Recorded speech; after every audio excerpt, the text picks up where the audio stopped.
Welcome back to Creative Thinkers. Again, you're sitting here with Miguel Valenzuela, and today we have Rick Roberts with Pulse Marketing. Rick, welcome. How are you doing? Excellent, man. So we got a lot to talk about. We've had a kind of a short conversation before, but you've told me a little bit about who you are as an individual. So I always like to start to ask people, where do they get their creativity from? Who are you exactly? What do you do? From the very beginning, my mom was always very artistic. She did a lot of crafts. She did even taught painting classes. So I was always hanging around there and trying to do what they were doing, even, before elementary. So I actually think I knew how to draw before I knew how to write anything. Interesting. Yeah. So, and it just came from being around it all the time, I guess. But you have to have some kind of innate ability to do it too. So. Absolutely. And drawing, did it help you as far as being creative in that respect? Because a lot of people may just look at drawing and say, oh, I think I can do that. But I think that what you were doing is really observing. How does that affect you today? Well, it changed. It made me adaptable to different things. Right. Because you can't just draw if you're going to be in the art realm. So I had to learn how to paint. I even did crafts with my mom as a kid, but you just got to think a little bit outside of the box. You have to do your own, creativity has to be your own. So that's just something that gradually comes. Yeah, and I think it helps you in the long run for sure.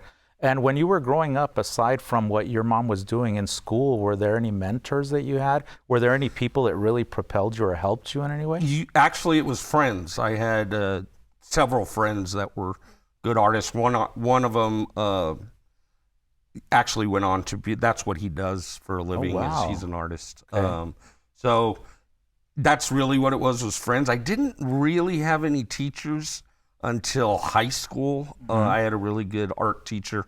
But growing up, it was mainly myself loving sports. I used to draw all kinds of sports people. In fact, I had a huge mural of Bo Jackson on my wall of my bedroom growing up at home. Yeah, my mom, since she was an artist, she said, "Go ahead." And when I drew what I, did, she said, "You need to paint that," and I ended up painting it. And oh wow! I had it for about 7 or 8 years. So that absolutely is inspiration for sure. In sports, how does sports correlate to what you're doing today? Because you do marketing. Can you first hit upon what marketing is exactly?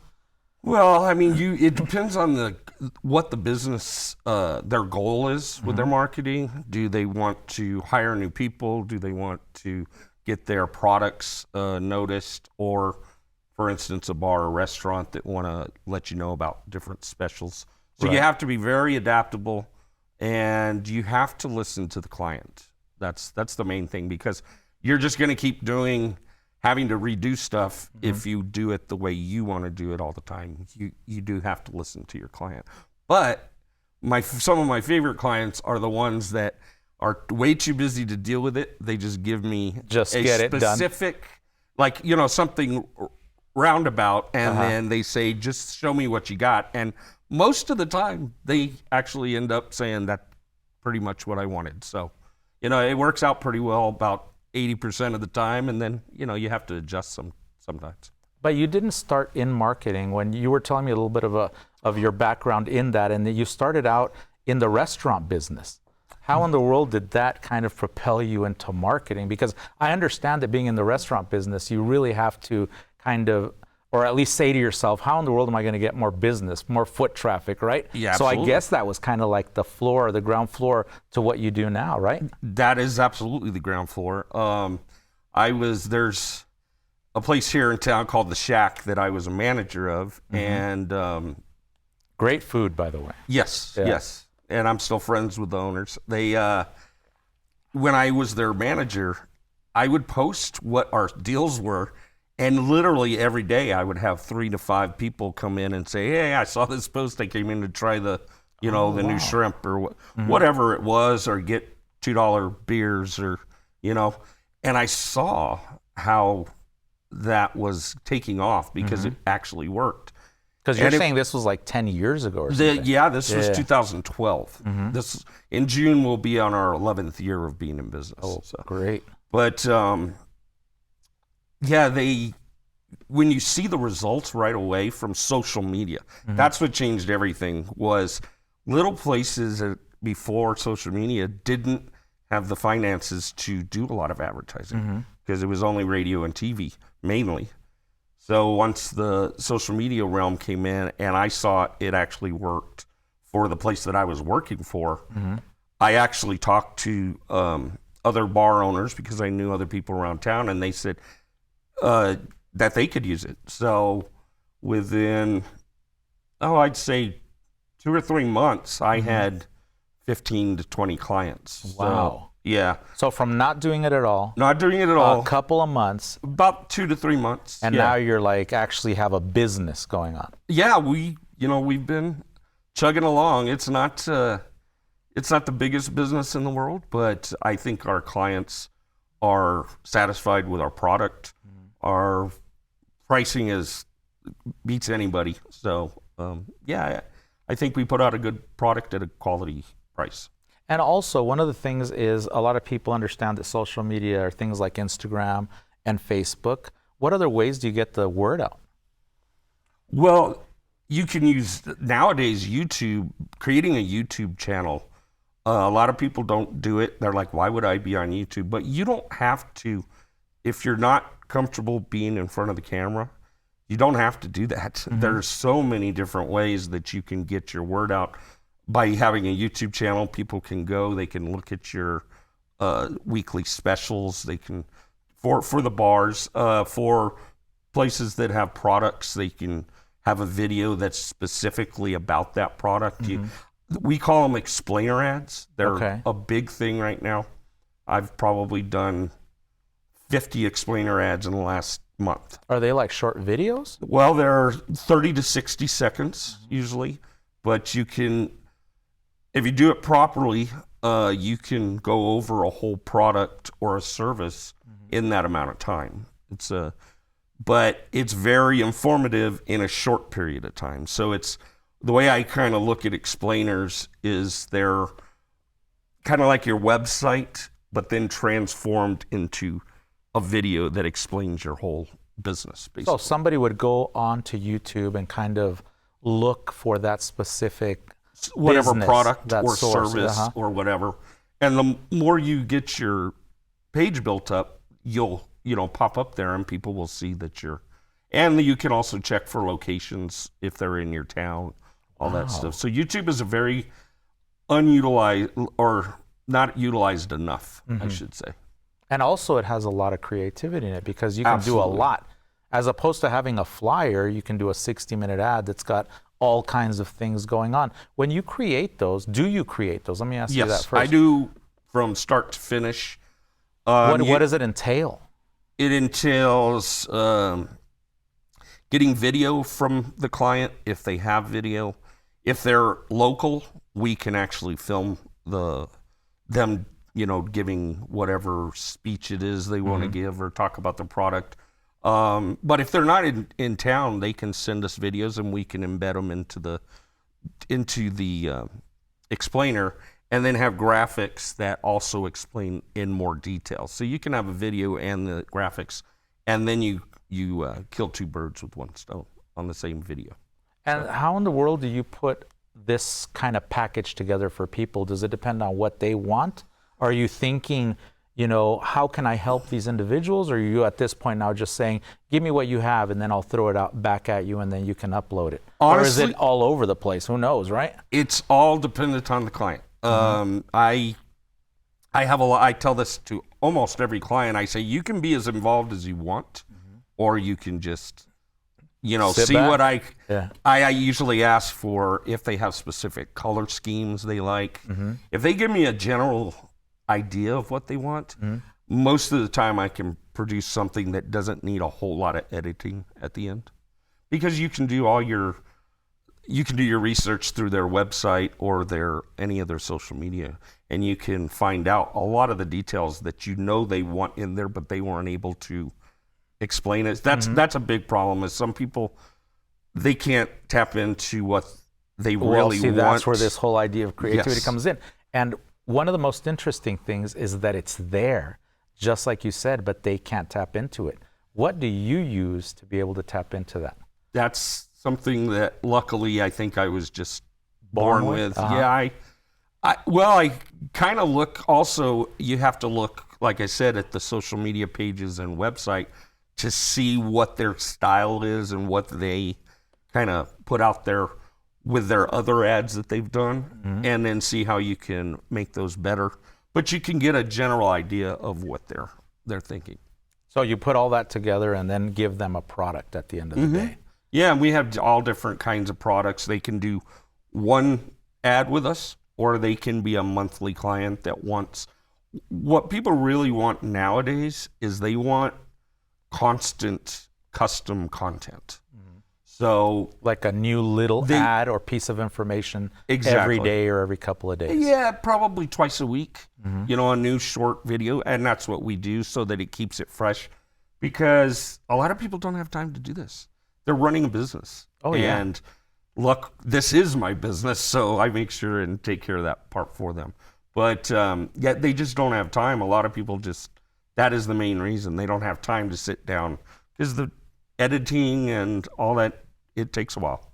So, and then you also would have to learn how to do that before you even do it. Oh, So yeah. It's so something much that's easier for a it's business. so complicated. It is. It is. I mean, I've had to learn different things from the very beginning. I didn't know what I was doing, but I knew it was being effective because I was seeing customers come in.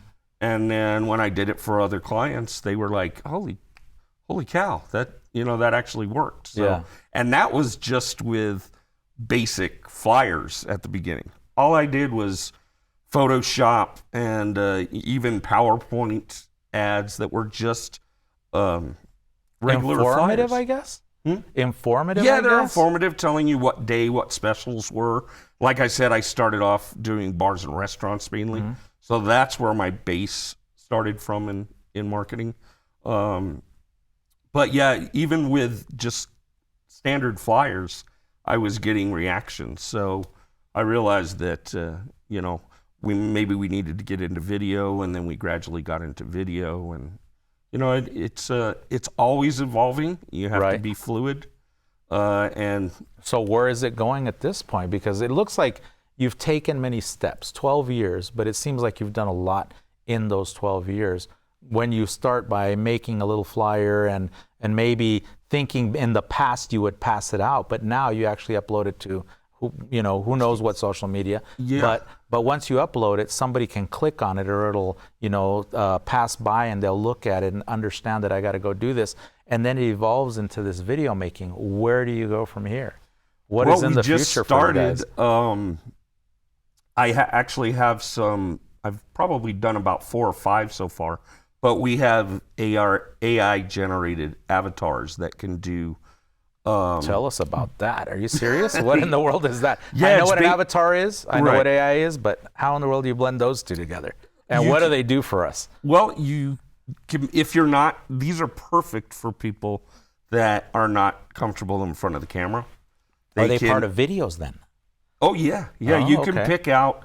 You can pick out all these different female, certain age, and they'll give you a list of all these avatars that you can choose from, and then we create a script for you. It's just like having an actor come Like in. lifelike? They're just like having a live person. Wow. And then we also utilize a green screen so that you can take out any background and we can put them in the avatar into any background. We could put them in, for instance, we were talking about, I started off in bars. We could have somebody talking. All you'd have to do is have a picture of the bar, and then Oh, you can have an really? avatar telling you what the specials were, or you could introduce a whole new product line, but it's mainly for people that aren't comfortable in front of the camera. And how effective is social media? Well, to me, it's by far the best marketing that you can do, because it can be free. You know, if you build up your following. But that's the thing that people don't do. They don't. You got to build up your following on your pages in order to get any traffic, because or else nobody's going to see it. Right. So you got to put effort into that. That's a big thing. But social media, because of the cost, and is your best bet, unless you're going to do radio ads are fairly low now. But you know, for the price, social media, there's no way you're going to get a better you know, Bang traffic. for your buck, Yeah, bang right? for your buck. Yes. And one of the things that I know about social media is something called price per click.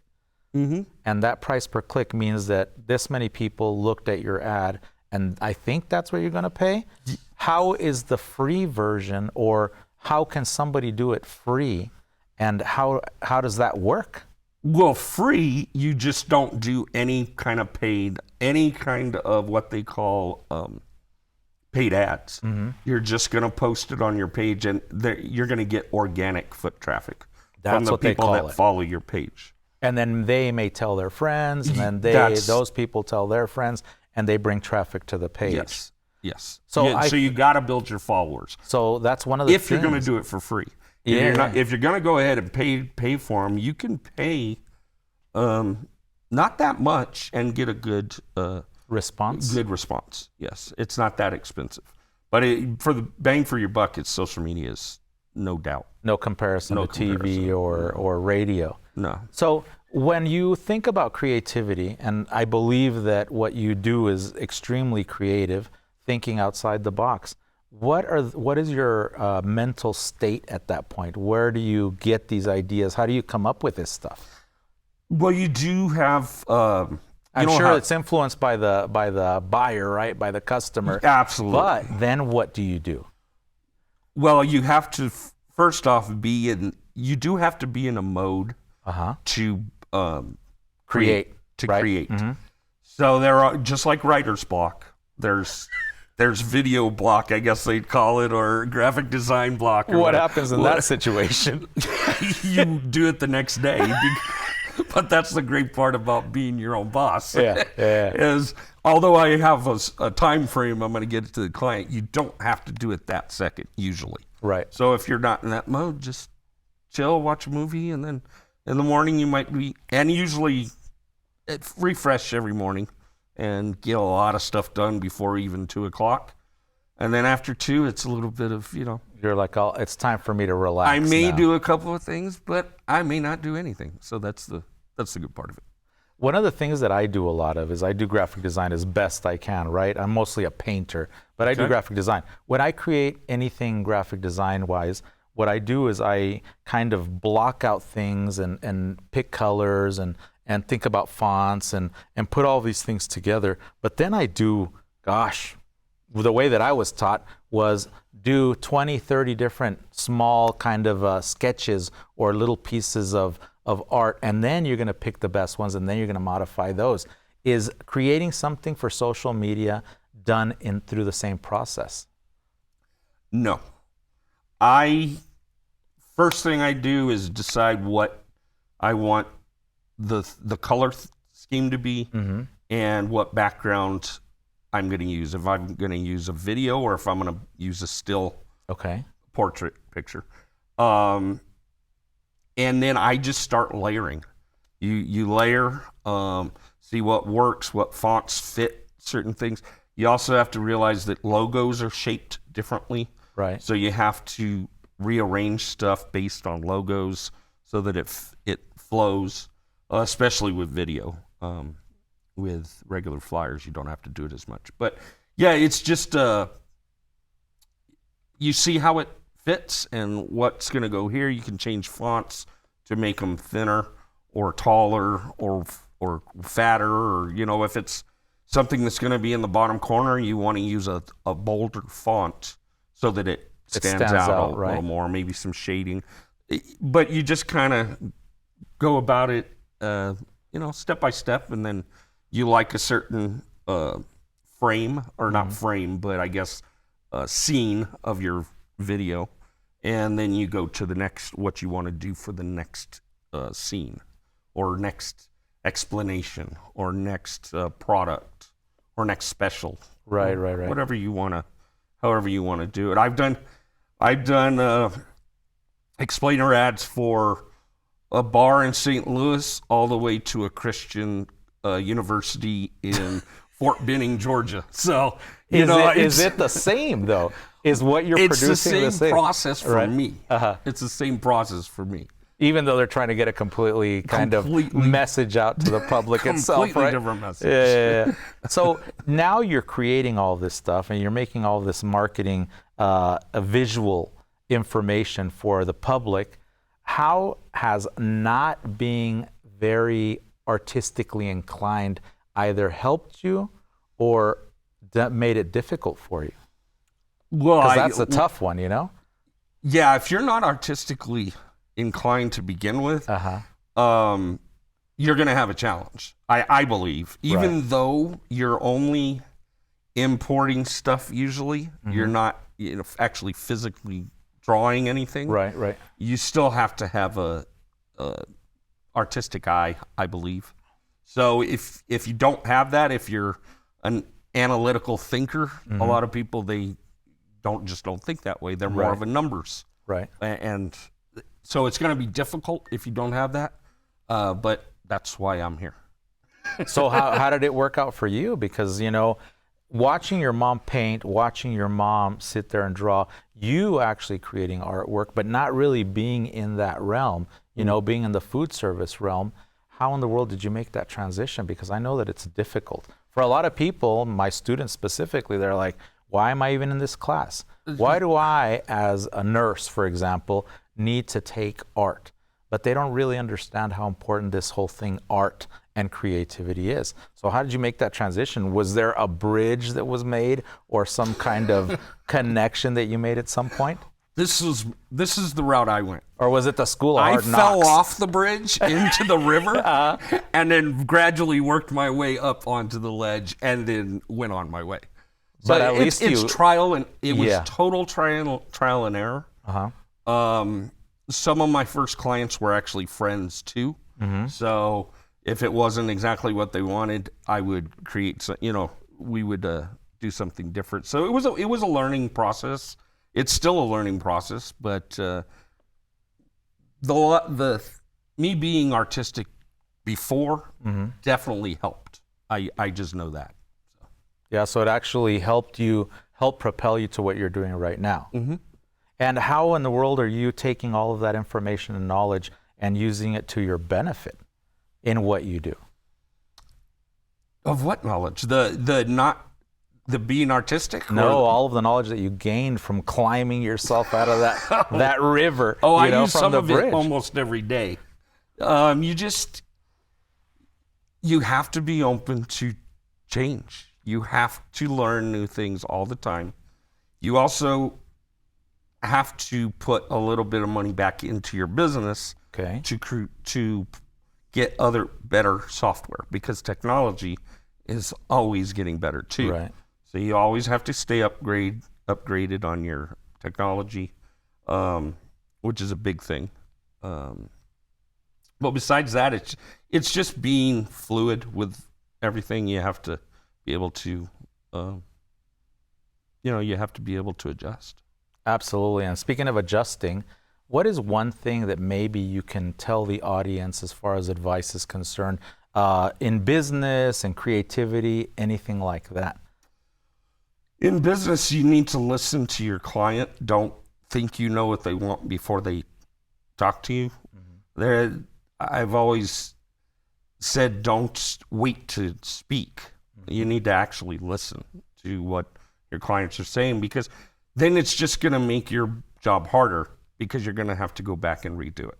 So you need to pay attention to your client. You need to be able to learn from anybody that you think you can learn from. True. When I started, I didn't know anything. At the time, I had a girlfriend who was a teacher, and she actually helped me with some of the stuff that she had to learn because she was a teacher. Oh, really? Yeah. So maybe designing and stuff like that? Really? Yeah. In fact, one of the programs that I use today is a program that she showed me. and she had to learn it because she was a teacher. So she would create things for her class. Yeah, for her class, for stuff. And she learned that, and then she taught it to me.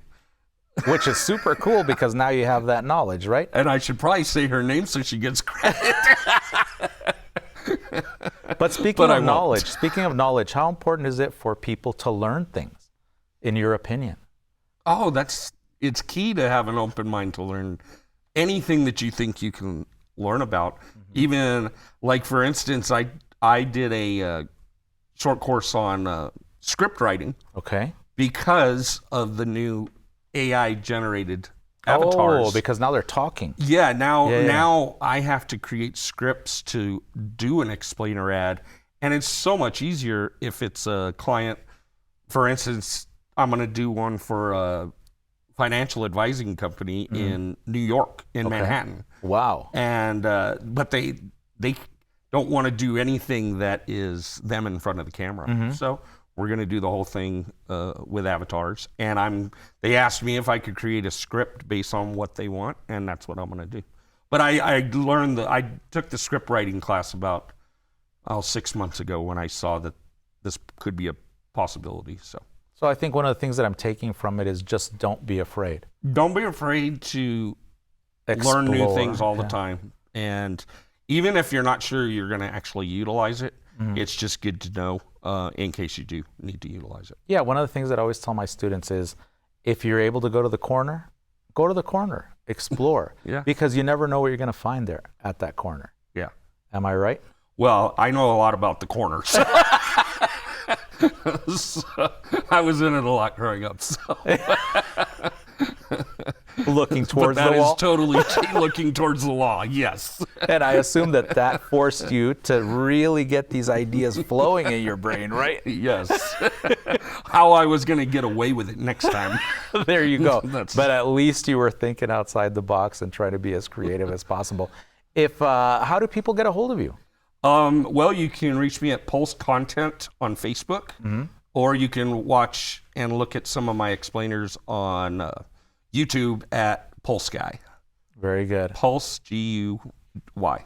Pulse and Guy. Do you have a number where people can get a hold it's of you? 915-777-2253. So awesome. If anybody has anything that they need to get out into social media, you're the guy. Absolutely. Very nice. Quick turnaround. Very nice, very nice. Well, I hope you enjoyed yourself. I want to thank you for taking the time out to talk to us. It was a very good conversation. Thank you.